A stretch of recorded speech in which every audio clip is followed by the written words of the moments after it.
መኪና ውስጥ ኒኪ ሁሉም ነገር የእቅዳቸው አካል እንደሆነ ለጄሲ ነገራት። ሌዋንን ለረጅም ጊዜ ሲከታተሉት ቆይተዋል። ሌዋን በመጥፎ የቁማር ልማዱ በከፍተኛ ማህበረሰብ ዘንድ የታወቀ ነበር።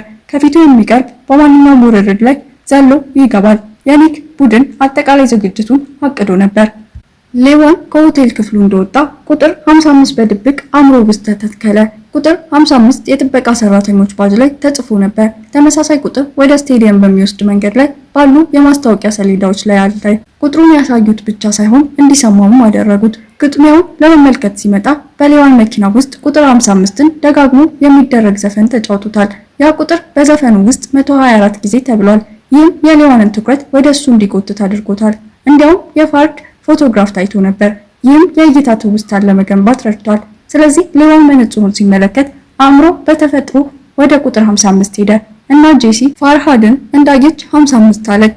ጄሲ አስቀድማ ምንም አልተነገራትም ነበር። ስለዚህ አገላለጿ በጨዋታው በሙሉ ተፈጥሯዊ ሆኖ ቆይቷል። በዚህ መንገድ ማንም አይጠራጠርም። ሁሉም ነገር ከሰማች በኋላ ጄሲ በኒክ ሙሉ በሙሉ ተደንቃ ነበር። ከዚያ በኋላ ታሪኩ ወደ ጥቂት ቀናት ወደ ኋላ